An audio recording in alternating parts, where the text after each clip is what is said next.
وبمحمد رسول النبي صلى الله عليه وسلم.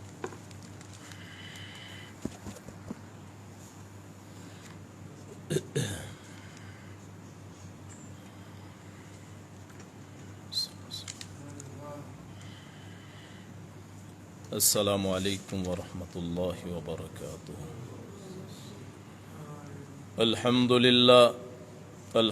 للہ نحمده ونستعینه ونستغفره ونؤمن به ونتوکل علیہ ونعوذ باللہ من شرور انفسنا ومن سیئات اعمالنا من يهده الله فلا مضل له ومن يضلله فلا هادي له ونشهد أن لا إله إلا الله وحده لا شريك له ونشهد أن محمدا عبده ورسوله. اللهم صل على محمد وعلى آل محمد كما صليت على إبراهيم وعلى آل إبراهيم إنك حميد مجيد. اللهم بارك على محمد وعلى آل محمد كما باركت على إبراهيم وعلى آل إبراهيم إنك حميد مجيد. رب اشرح لي صدري ويسر لي أمري واحلل عقدة من لساني يفقهوا قولي. رب زدني علما سبحانك لا علم لنا إلا ما علمتنا إنك أنت العليم الحكيم. أما بعد فإن خير الحديث كتاب الله وخير الهدي هدي محمد صلى الله عليه وسلم وشر الأمور محدثاتها وكل محدثة بدعة وكل بدعة ضلالة وكل ضلالة في النار. أعوذ بالله السميع العليم من الشيطان الرجيم. بسم الله الرحمن الرحيم. محمد رسول الله والذين معه أشداء على الكفار رحماء بينهم تراهم ركعا سجدا يبتغون فضلا من الله ورضوانا سيماهم في وجوههم من أثر السجود ذلك مثلهم في التوراة ومثلهم في الإنجيل. صدق اللہ مولانا العظیم صدق رسول. بزرگوں، دوستوں، بھائیوں، آج کا جمعہ حضرت عمر فاروق رضی اللہ تعالی عنہ، ان کی سیرت اور ان کی زندگی کے بارے میں ہے. حضرت عمر رضی اللہ عنہ وہ واحد صحابی ہیں جن کی ہدایت کے لیے اللہ کے رسول صلی اللہ علیہ وسلم نے دعا فرمائی.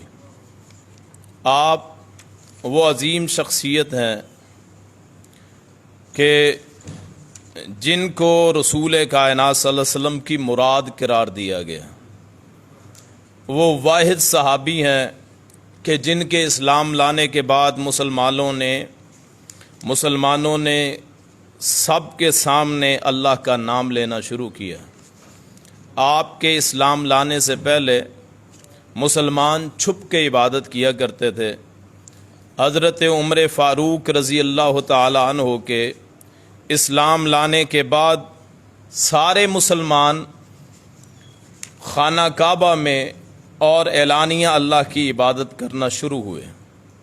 آپ خلیفۃ المسلمین بھی ہیں، دوسرے مسلمانوں کے خلیفہ ہیں۔ آپ انتہائی بہادر اور دلیر آدمی تھے۔ آپ شجاع اور غنی تھے۔ آپ کے اصول آج بھی دنیا والوں کے لیے راہ نجات۔ عدل کے میدان میں آپ سے بڑا نبی کائنات صلی اللہ علیہ وسلم کے بعد شاید عدل کے میدان میں آپ جیسا کوئی اور نہ ہوا۔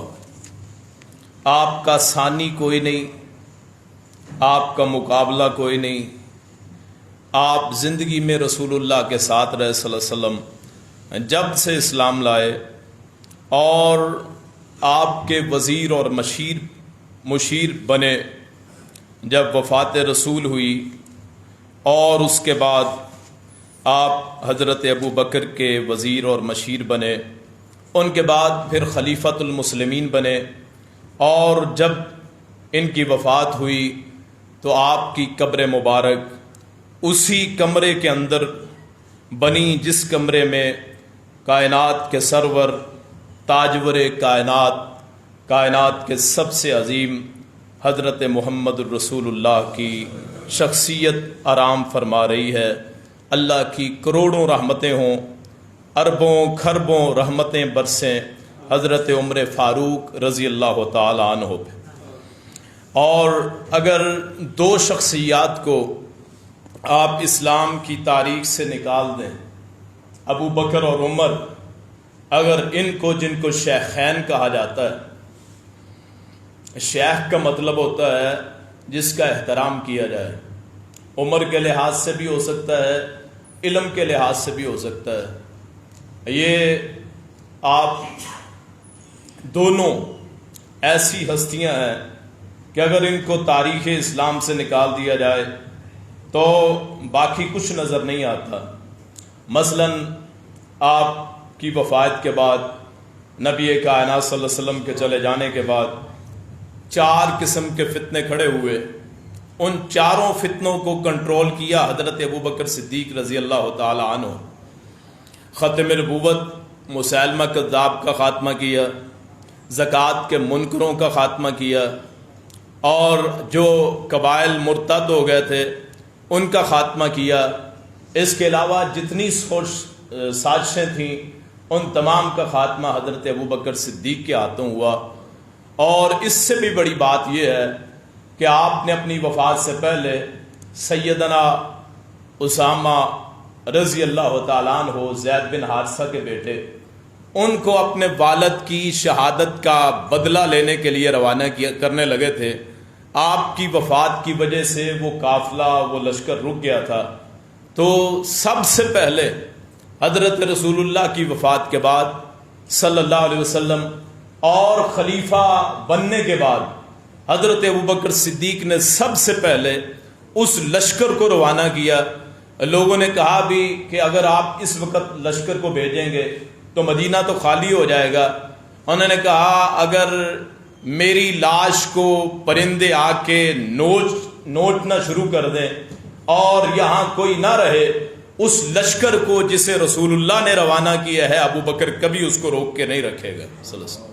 اور ان کے بعد پھر ان کے دور میں اور حضرت عمر کے دور میں یہ 15 برس کا تقریباً دور بنتا ہے، 14.5 برس یا اس سے کم 14 برس لگا لیں، 2.25 سال حضرت ابو بکر کے، 10.5 سال حضرت عمر رضی اللہ عنہ کے، یا 11 سال۔ یہ 13 یا 14 سال کا جو عرصہ ہے، اس میں آپ تصور نہیں کر سکتے کون کون سے علاقے فتح ہوئے۔ پورا فارس، روم، جتنا علاقہ تھا یہ سارا حضرت عمر اور ابو بکر کے دور میں فتح ہوتا ہے۔ آج جہاں جن علاقوں کو ہم اپنی اسلامی حیثیت سمجھتے ہیں، اور وہ لوگ جو شیخین کو گالیاں دیتے، ان کو برا بلا کہتے، محرم کے مہینے میں ان شیخین پہ تبرہ بازی کرتے، ان کی نسبتیں جن شہروں کے ساتھ، جن ملکوں کے ساتھ ان کی نسبت ہے ان فرقوں کی جو شیخین کے مخالف ہیں، دشمنان شیخین ہیں، ان علاقوں کو فتح کرنے والے ابو بکر عمر ہیں۔ کوفہ، بصرہ، عراق، ایران، شام، لبنان، جتنے علاقے، سارے علاقے وہ ہیں جن کو ابو بکر نے فتح کیا ہے یا عمر فاروق نے فتح کیا ہے۔ آج اپنے محسنوں کو، اپنے احسان کرنے والوں کو، کوئی مجھ پہ احسان کرے، کوئی مجھے گھر دے، میرے ملک کو آباد کرے، میں بد احسان ہوں گا، محسن کش ہوں گا اگر میں اس شخصیت پہ تبرہ بازی کروں۔ یا تو چاہیے وہ علاقے چھوڑ کے آپ چلے جائیں جن علاقوں کو شیخین نے فتح کیا تھا، ابو بکر عمر نے فتح کیا تھا، یا پھر ان پہ گالی دینا، ان پہ تبرہ کرنا بند کریں۔ اگر یہ نہیں ہے اسلام میں، ابو بکر اور عمر نہیں ہیں، خاص طور پہ سیدنا عمر فاروق، اگر وہ نہیں ہے، اسلامی تاریخ آپ کو خالی نظر آئے گی۔ اسلامی دین نہیں، مذہب نہیں، آپ کو سیاست اسلامی ختم نظر آئے گی کہ کہاں مدینے میں عمر فاروق بیٹھے ہوتے تھے اور ان کے دبدبے سے کیسر و کسرا کانپ رہے ہوتے تھے۔ ایک رومی گورنر آیا، میں نے تمہارے بادشاہ سے ملنا ہے۔ لوگوں نے کہا یہاں سے ابھی گزر کے گئے۔ اس نے سوچا بڑا محل ہوگا، بڑے سیکیورٹی گارڈ ہوں گے، بڑے سیکیورٹی پیمانے ہوں گے، بڑے حفاظتی اقدامات ہوں گے، سارا ذہن میں سوچا ہوا۔ پوچھتا سب آتے کہاں سے، وہ کہتے یہیں سے گزر کے گئے، یہیں سے گزر کے گئے۔ آگے کچے صحن مدینہ طیبہ، وہاں ایک شخص لیٹا ہے، اینٹ اس کے سر کے نیچے ہے۔ اس نے کہا کہاں ہے تمہارا بادشاہ؟ انہوں نے کہا وہ اینٹ پہ سر رکھ کے سو رہا ہے۔ اور اس وقت اس نے کہا ساری دنیا کو تو نے امن دیا، آج امن کی نیند سے سو رہا ہے، چین کی نیند سے سو رہا ہے۔ دنیا میں کوئی ایسا نہیں ہے جو عمر فاروق کے عدل کا مقابلہ کر سکے۔ ایک کیس آتا ہے، عمر فاروق کی ایک چیز چوری کرتا ہے ایک یہودی، کیس آتا ہے مسلمانوں کی عدالت۔ تصور، آپ تصور کے دوراہے دوڑائیں، عدالت مسلمانوں کی ہے۔ ابی بن کعب وہ قاضی ہیں، خلیفۃ المسلمین، عمر فاروق وہ بھی حاضر ہیں، اور مخالف میں کون ہے؟ عام عوام نہیں، ذمی، کافر، یہودی۔ اور حالت کیا ہے؟ دبدبہ عدالت کا اتنا ہے، عمر فاروق کو قاضی نے صرف اتنا کہا جی آپ بیٹھ جائیں، تو انہوں نے کہا قاضی صاحب آپ نے قانون کی خلاف ورزی کی ہے، جب میں ایک فریق ہوں ایک فریق وہ ہے، اس وجہ سے مجھے بٹھا دیا جائے کہ میں مسلمانوں کا سربراہ ہوں، یہ انصاف کی خلاف ورزی ہوگی۔ اور پھر سارے دلائل دیکھنے کے بعد فیصلہ اس یہودی کے ہاتھ میں ہوتا ہے، تو یہودی بے اختیار پکار اٹھتا ہے جن کی عدالتوں میں اتنا انصاف ہوتا ہے وہ دین کتنا سچا ہوگا، اشہد ان لا الہ الا اللہ اشہد ان محمد رسول اللہ۔ یہ عدل فاروق کی، مسلمانوں کی چراگاہ۔ ایک جانور دیکھا، بڑا بھاری جسم والا، قد و قامت والا۔ یہ جانور کس کا ہے؟ آپ کے بیٹے عبداللہ کا ہے رضی اللہ تعالی عنہما۔ اچھا کہاں چرتا ہے؟ مسلمانوں کی چراگاہ میں، جہاں ساروں کا حق، پراپرٹی سرکاری ہے، چر سکتے ہیں۔ کہا بیٹے اس کی قیمت لگواؤ۔ کتنے کا خریدا تھا؟ ابا جان اتنے کا خریدا تھا۔ صرف وہی قیمت رکھنی ہے جتنے میں خریدا تھا، باقی چونکہ مسلمانوں کی چراگاہ سے کھاتا رہا، چارہ کھاتا رہا، جتنی زائد قیمت لگے وہ مسلمانوں کے خزانے میں جمع کروا دی جائے۔ کہا ابا جان یہ کہاں کا انصاف ہے؟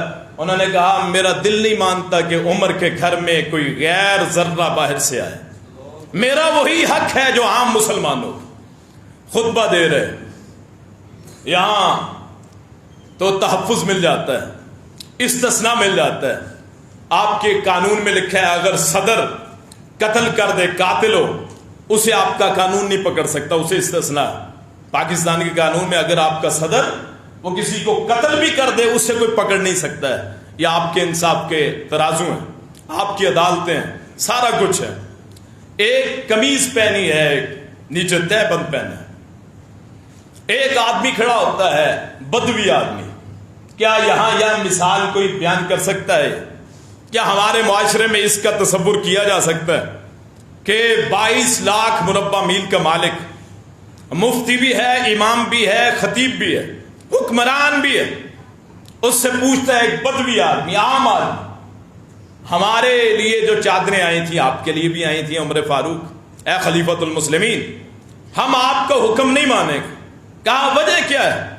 کہا آپ کا قد لمبا ہے, ہمیں ایک ایک چادر ملی, آپ کے جسم پہ 2 چادریں کہاں سے آ گئیں؟ 2 چادریں کہاں سے آ گئیں؟ تو عمر فاروق, بیٹا بیٹھا ہوا ہے عبداللہ, اس کو اٹھاتے ہیں.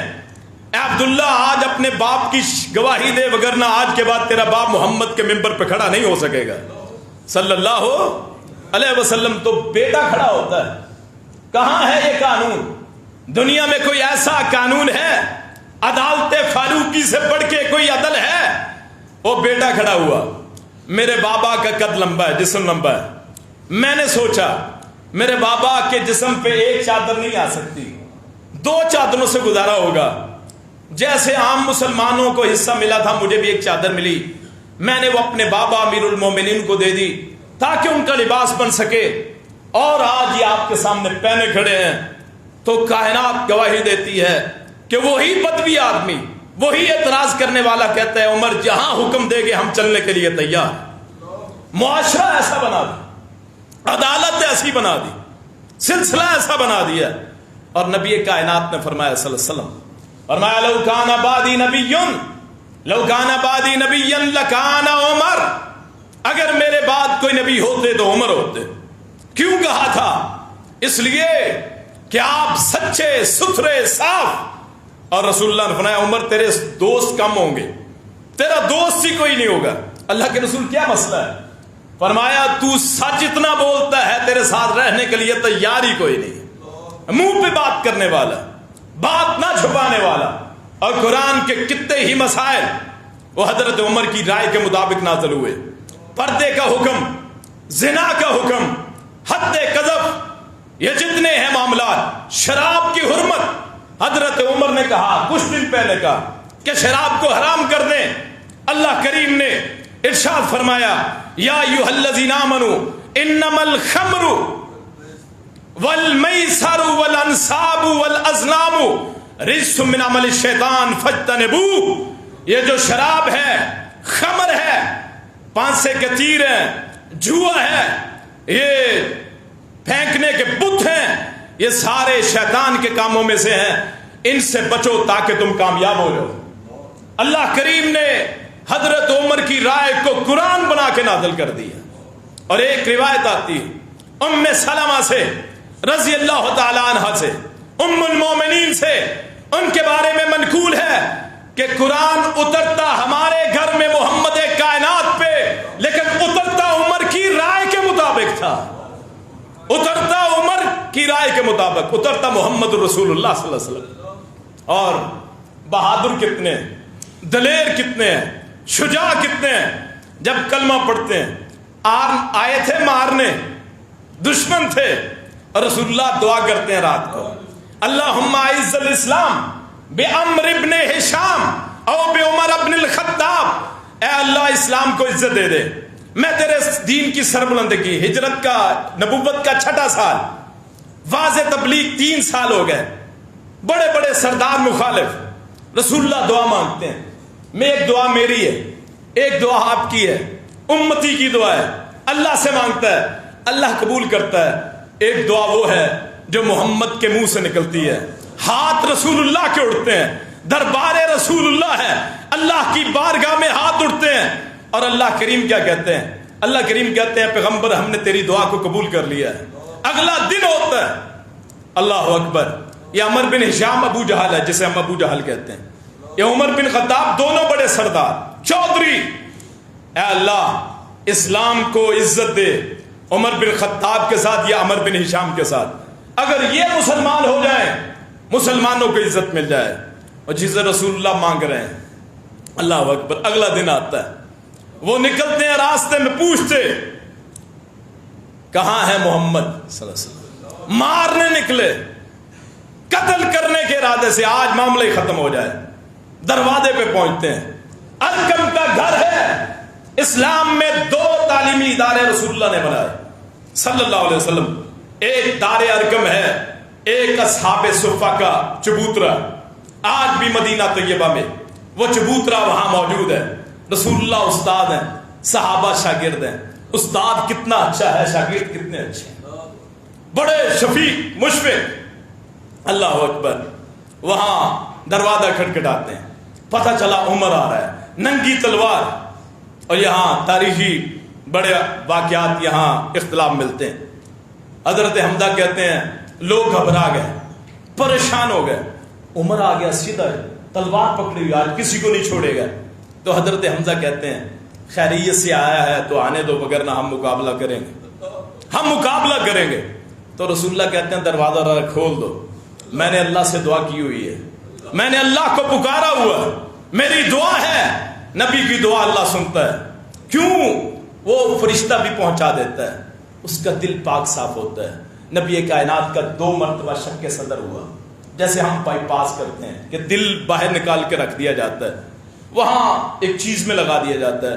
ایسے نبی کائنات کا دل صاف کیا گیا, اس سے ساری دنیا کی خواہشیں نکال دی گئی, دنیا کی ساری جو بری چیزیں ہو سکتی ہیں نکال دی گئی.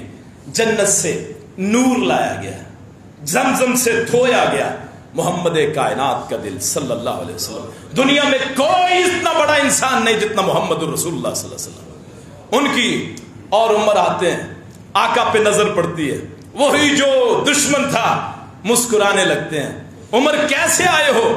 آیا مارنے تھا, لیکن اچانک ارادہ بدل گیا, آپ کا خادم بننے آیا. وہاں سے پھر نعرہ تکبیر لگتی ہے. اور یہ عمر وہ ہیں, اللہ اکبر. ایک گلی میں تماشا لگا ہوا ہے, کچھ کھیل تماشا ہو رہا ہے. عمر فاروق گزرتے ہیں, ساری گلی خالی ہو جاتی ہے. رسول اللہ فرماتے ہیں عمر, جس گلی سے تو گزر جائے وہاں سے شیطان راستہ چھوڑ دیتا ہے. آج عمر کا نام لیں اعتماد کے ساتھ, اسی طرح شیطان بھاگے گا جیسے ان کی زندگی میں بھاگا کرتا تھا. کبھی ان کا کردار اپنائے. اللہ اکبر. اور غیرت مند اتنے تھے کہ رسول اللہ معراج سے واپس آئے صلی اللہ علیہ وسلم. آپ واپس آئے تو آپ نے بیان فرمایا صحابہ کو کہ میں وہاں سے آیا تو میں نے ایک محل دیکھا, میں نے کہا شاید میرا ہے. بتایا گیا یہ آپ کا نہیں ہے, یہ عمر فاروق کا محل ہے, جنت میں محل ہے. میں اس میں داخل ہونے لگا, میں وہاں سے پلٹ آیا. عمر فاروق پوچھتے ہیں آقا کیوں پلٹ آئے؟ فرمایا کہ وہاں سے مجھے عورتوں کی آواز آ رہی تھی. تو آپ حضرت عمر فرماتے ہیں آپ داخل کیوں نہ ہوئے؟ آپ نے فرمایا عمر تیری غیرت یاد آ گئی, تیری غیرت یاد آ گئی. اور یاد رکھیے کہ غیرت سے بڑی دنیا میں کوئی چیز نہیں ہے, شرم و حیا سے بڑی کوئی چیز نہیں ہے. سیرت فاروق ہمیں درس دیتے ہیں, درس دیتی ہے سیرت فاروق. زندگی فاروق, عمر فاروق کی زندگی ہمیں یہ درس دیتی ہے کہ آدمی جو مرضی ہو, بھوکا ہو, ننگا ہو, پیاسا ہو, غریب ہو, اگر اس میں غیرت نہیں ہے, چاہے کروڑوں کا مالک ہو, غیرت نہیں ہے تو اس کے ایمان کا کوئی فائدہ نہیں. دیوس ہے وہ آدمی, بے شرم ہے وہ آدمی. میں سب کے سامنے بغیر لگی لپٹی کے, وہ آدمی دیوس ہے, بے غیرت ہے, بے شرم ہے, جس کے گھر میں غیر مرد آتے ہیں ان کی عورتوں کے سامنے. یہاں جی میرا بھائی ہے, کوئی کہتا ہے جی میرا بھتیجا ہے, کوئی کہتا ہے جی میرے چچا ہے جی. کسی نے بھائی بنایا, کسی نے چچا بنایا, کسی نے رشتہ دار بنایا. کہ یہ کزن بڑی بیماری ہوتا ہے. کزن کیا ہے جی؟ یہ کوئی قسم ہی نہیں. چچا کا بیٹا, تایا کا بیٹا, پھوپھی کا بیٹا, ماموں کا بیٹا, وہ تو ہوا. یہ کیا ہے کزن؟ کیا بلا ہوتی. محلے دار کو بھی کزن کہہ دیتے. اور ایک آنٹی کا لفظ چلا, خالہ کو کہہ دیتے ہیں, پھوپھی کو کہہ دیتے ہیں, ممانی کو کہہ دیتے ہیں. جو جی یہ میری آنٹی ہے, کزن اور آنٹی یہ کیا چیز ہے؟ رشتے اللہ نے مقرر کر دیے. بیٹا وہ ہے جو اللہ نے آپ کے بستر پہ پیدا کیا. کوئی بیٹا بیٹا نہیں بن سکتا. اگر بیٹا نہیں ہے داماد بھی بیٹا نہیں بن سکتا. ہوتا بیٹا ہی ہے لیکن اوریجنل نہیں ہے. کوئی کسی کا بھائی نہیں بن سکتا. ایک ماں کے پیٹ سے پیدا ہوئے یا باپ کا نطفہ ہے پھر بھائی ہوتا ہے. اپنے گھروں کو بے حیائی سے پاک کرے. اللہ کریم اسی طرح برکتیں نازل کرے جیسے عمر فاروق پہ نازل کرتا تھا اسی طرح. اور پھر اللہ اکبر جب کبھی کسی نے کوئی گستاخی کی نبی موجود گستاخی کرتے کوئی گستاخی کرتا سب سے پہلے حضرت عمر کا ہاتھ اٹھتا تھا. آقا مجھے حکم دے اس کو قتل نہ کر دوں اس کی تلوار اپنی تلوار سے اس کی گردن نہ اتار دوں. اور ایک واقعہ مجھے سمجھ میں آتا ہے کہ ایک مسلمان اور یہودی کا آپس میں جھگڑا ہوا. مسلمان کا مسئلہ حضرت رسول اللہ نے رد کر دیا. یہودی کے حق میں فیصلہ. اللہ اکبر. اب یہودی کو پتا تھا مسلمان کو کہ عمر بڑے سخت ہے. وہ حضرت رسول اللہ سے عمر کے پاس لے آیا. مجھے فیصلہ قبول نہیں ہے میں عمر کا فیصلہ مانوں. اور یہاں میرے ان بھائیوں کے لیے جنہوں نے اپنی اپنی فکروں کا جال بچھایا اپنے اپنے مسلکوں کو آگے کیا اپنے اپنے مفتیوں کو اپنے اپنے مذہبوں کو اپنے اپنے فرقے کو پروموٹ کیا. کہاں قرآن کی آیت رسول اللہ کے دی چھوڑ کے اپنے اپنے پیروں اور مفتیوں کے پیچھے چلے گئے. یہ ہمارا پیر ہے, یہ ہمارا مرشد ہے, ہمارا رہنما ہے. کائنات میں اگر رہنما ہے یا اللہ ہے یا اس کا رسول ہے یا قرآن ہے یا حدیث رسول ہے, اس کے علاوہ کسی کو اور پیر و مرشد کی ضرورت نہیں ہے. وہاں سے فیصلہ کیا فیصلہ کر دیں. تو یہودی کہنے لگا جی میری بات سن لیں, آپ سے پہلے آپ کے رسول فیصلہ کر چکے ہیں اور یہ مسلمان نہیں مانتا میں مانتا ہوں.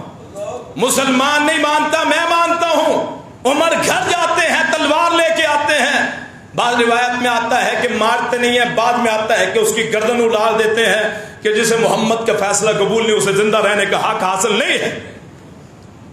اور اتنی محبت جب خلیفہ بنتے ہیں وظیفے مقرر کیے. سب سے پہلے امہات المومنین کا وظیفہ مقرر کیا.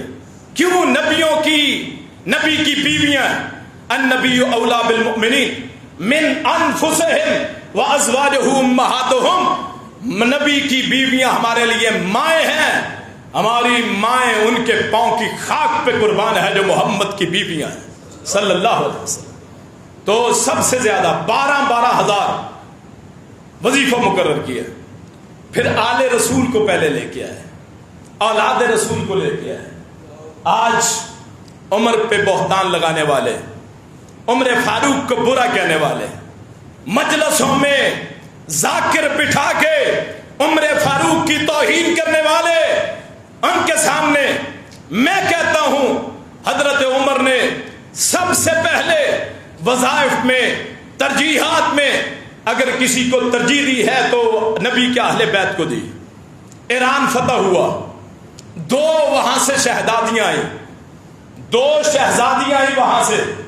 آج جن کو آج ہم 12 امام کہتے ہیں نا, امام علی, امام حسن, امام حسین, امام زین العابدین, علی زین العابدین, امام باقر, امام جعفر صادق, امام تقی, امام نقی, امام حسن عسکری, امام محمد, جتنے بھی ہیں, امام موسیٰ کاظم, یہ 12 امام جو ہیں ان میں سے 9 امام ایسے ہیں جو اس لڑی میں سے پیدا ہوئے جو رشتہ حضرت عمر نے کروایا تھا. ایران میں سے 2 شہزادیاں آتی ہیں, اس میں سے شہر بانو, اس کا نکاح بیٹا بھی تھا, عبداللہ بیٹا تھا. جب رشتے کی باری آئی میں شہزادی کا رشتہ اس سے کروں گا جو دنیا کا شہزادہ ہے. حسین کے نکاح میں, مولا حسین کے نکاح میں سب کہتے ہیں رضی اللہ تعالی عنہ, اس شہزادی کا نکاح حضرت عمر نے دیا. جس آل پہ آپ فخر کرتے ہیں نا, جس آل بیت کا نام لے کے عمر کو گالیاں دیتے ہیں, وہ رشتہ کروانے والے عمر فاروق اور دوسری شہزادی کا نکاح ابو بکر رضی اللہ عنہ کے بیٹے محمد کے ساتھ عمر فاروق کرتے ہیں۔ یاد رکھیے جس دل میں عمر سے بغض ہوگا وہ اہل بیت کا گستاخ ہوگا، اور اسی میں سے پھر اہل بیت کا سلسلہ چلا۔ اور جب وظیفہ مقرر کیا تو حضرت حسین اور حسن کا وظیفہ آیا، اپنے بیٹے کا وظیفہ کم کر دیا، عبداللہ کا۔ پوچھا ابا جان میں بھی ان کے برابر کا ہوں، عمر میں بڑا ہوں، صحابی میں ہوں۔ فرمایا جو رسول اللہ سے تعلق ان کا ہے تمہارا نہیں ہو سکتا۔ عمر اسی کو ترجیح دیتا ہے جس کا رسول اللہ سے تعلق ہوتا ہے صلی اللہ علیہ وسلم۔ اور پھر دعا مانگا کرتے، اللہم ارزقنی شہادتن فی سبیلک واجعل موتی فی بلد رسولک۔ شہادت کی دعا ہر بندے کو کرنی چاہیے، اللہ شہادت کی موت نصیب فرمائے۔ اتنی بڑی چیز آپ سوچ نہیں سکتے، ابھی جسم سے خون کا قطرہ وہ زمین پہ نہیں گرتا، اللہ سارے گناہ معاف کر دیتا ہے۔ عذاب قبر نہیں ہوتا، شہید کا عذاب قبر نہیں ہوتا، محشر کی سختی نہیں دیکھے گا۔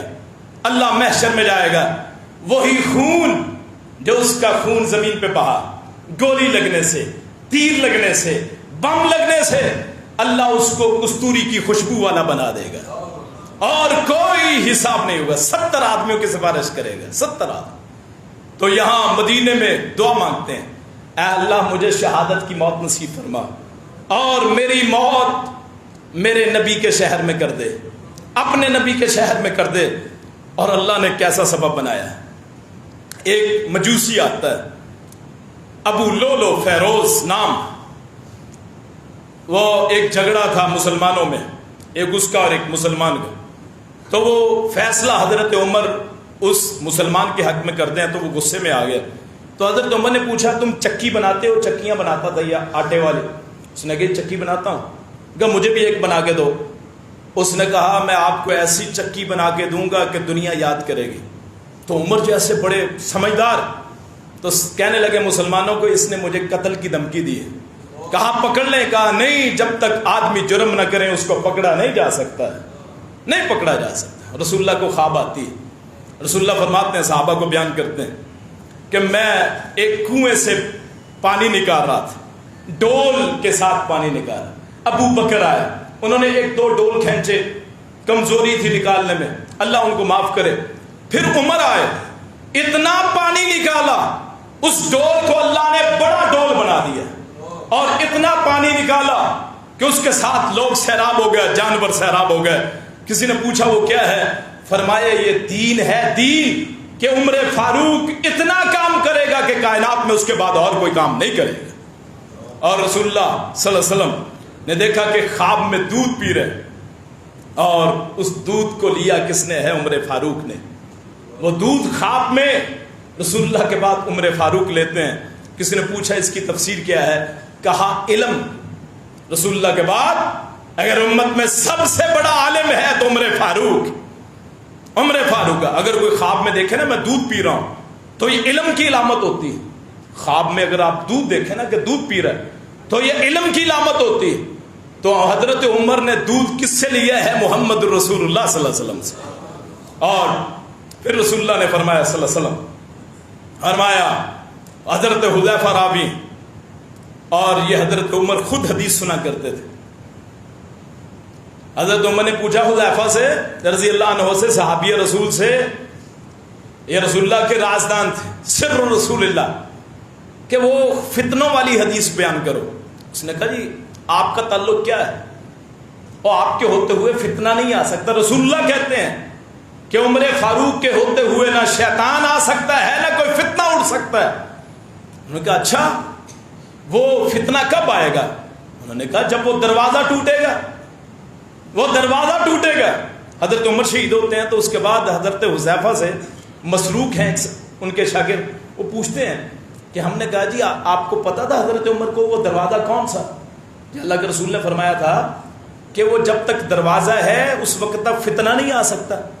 تو حضرت حذیفہ فرماتے ہیں ہاں حضرت عمر کو اتنا علم تھا، جیسے علم ہوتا ہے نا کہ کل صبح دن ہوگا، صبح آئے گی، حضرت عمر کو علم تھا کہ وہ دروازہ عمر تھے، فتنوں کے آگے دروازہ عمر تھے. اور جب شہادت ہوتی ہے، فجر کا وقت ہے، اللہ موت دے تو اچھی موت دے. کتنے ہیں جو بری موت سے مر جاتے ہیں، کتنے ہیں جو اچانک موت سے مرتے ہیں. اچانک موت سے اللہ کی پناہ مانگے. آدمی نے لین دین کرنا ہوتا ہے، 100 مشورہ کرنا ہوتا ہے، اولاد کو سمجھانا ہوتا ہے. اچانک موت کسی کے لیے تو رحمت ہوتی ہے کہ آدمی بہت بیمار ہے، اچانک آرام سے اس کی فوت ہو جائے، ہارٹ اٹیک ہو جائے، چلا جائے. لیکن بسا اوقات بلکہ اکثر آدمیوں کے لیے مصیبت کا باعث بنتی ہے کہ رات ٹھیک سے صبح دیکھا کہ جی ابا جی فوت ہو گئے، بھائی فوت ہو گئے، بہن فوت ہوگی، والدہ فوت ہوگی. تو صبح کی نماز میں موت کا اپنا ہی مزہ ہے. اور بعض لوگ شہید ہوتے ہیں گولی لگنے سے، تلوار لگنے سے، کوئی اور چیز سے. یہ کیسے شہید ہوتے ہیں؟ اللہ اکبر. صحابہ کہتے ہیں اللہ اکبر کہا حضرت عمر نے، اللہ اکبر کہا، اور وہ منبر کے پیچھے سے نکلا. مصلی کون سا ہے؟ محمد رسول اللہ صلی اللہ علیہ وسلم. اور حضرت عمر رسول اللہ کا ادب کتنا کرتے تھے. اللہ کے رسول صلی اللہ علیہ وسلم کھڑے ہوتے تھے تیسری سیڑھی پہ، جیسے منبر کی یہ 3 سیڑھیاں ہیں نا، سب سے اوپر کھڑے ہوتے تھے. حضرت ابوبکر نے احترام کیا، نچلی سیڑھی پہ کھڑے ہونے شروع ہو گئے. تو عمر فاروق نے ان کا ادب کیا کہ اس سے نچلی سیڑھی پہ کھڑے ہو گئے. اللہ اکبر. اسی منبر کے پاس، اسی منبر کے پاس، اسی مصلی پہ جہاں رسول اللہ نماز پڑھا کرتے، آقا کا سر وہاں ہوتا، آقا امامت فرماتے اس مصلی پہ جو رسول اللہ کا مصلی ہے صلی اللہ علیہ وسلم. شہادت کیسی ہے؟ دنیا میں اس سے بڑی کوئی شہادت ہے کہ آپ کے مصلی پہ کوئی کھڑا ہو اور اسے شہید کر دیا جائے؟ دنیا میں واحد عمر فاروق ایسا شہید کہ رسول اللہ کے مصلی پہ شہید کیے گئے صلی اللہ علیہ وسلم. اور جب مارا تو گر پڑے، اپنی پرواہ نہیں کی. عبد الرحمن بن عوف پیچھے تھے، پکڑ کے اپنی جگہ پہ کر دیا کہیں مسلمانوں کی نماز خراب نہ ہو جائے. اور پھر وہ پکڑا گیا 3 بندوں کو زخمی کر کے. ایک بندے کے پاس جیسے اوور کوٹ ہوتا ہے، وہ ایسے مار کے گزرتا گیا، لوگ پکڑنے کی کوشش کرتے رہے تو وہ زخمی کرتا گیا. آگے کسی کے پاس بڑی چادر یا کوٹ تھا، اس نے اوپر وہ ڈال دیا. اسے پتہ چل گیا کہ پھنس گیا ہوں، تو اپنی زندگی کا خاتمہ کر لیا، خود ہی خودکشی کر لی. اور آپ کو پتہ ہے اس کا مزار کہاں ہے؟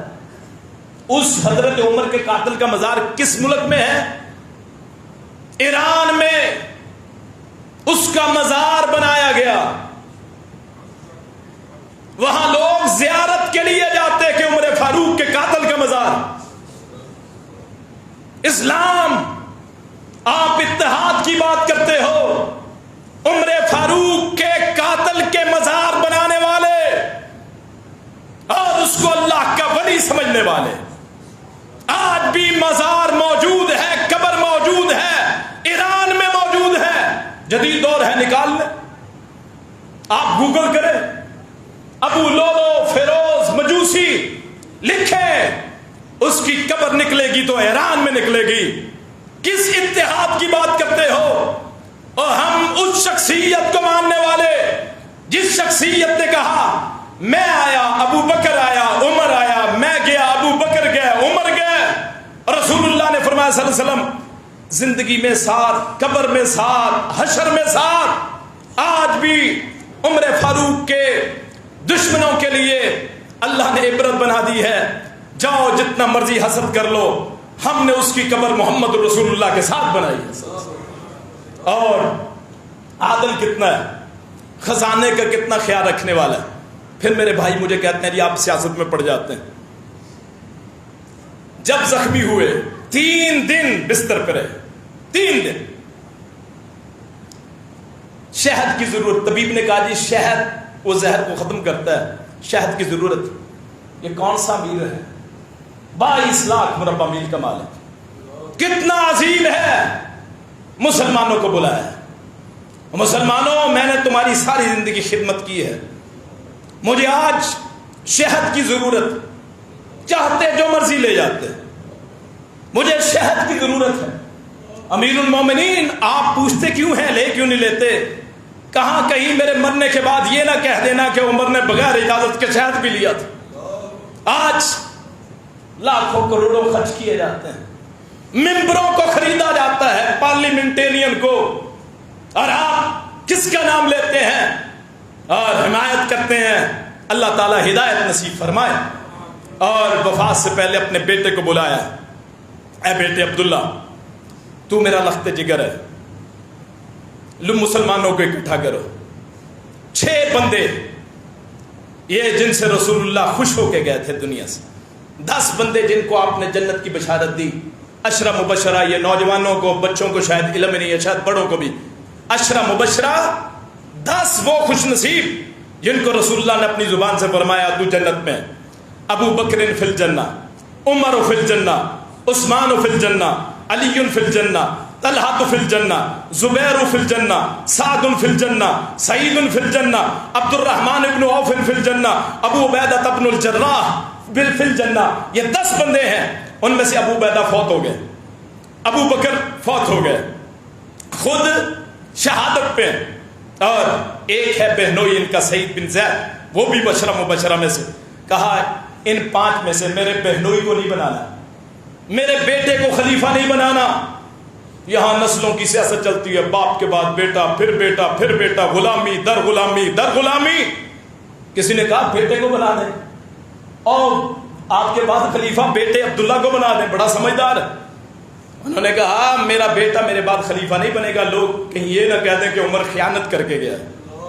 اور پھر جب موت کے قریب ہوئے، بیٹے کو کہا میری خواہش ہے میری قبر وہاں بنے جہاں میرے 2 دوست لیٹے ہوئے ہیں، جاؤ ام المومنین عائشہ کے پاس جا کے یہ گزارش کرو کہ امیر المومنین نہیں، کیوں اب میں نے اختیار سونپ دیے ہیں۔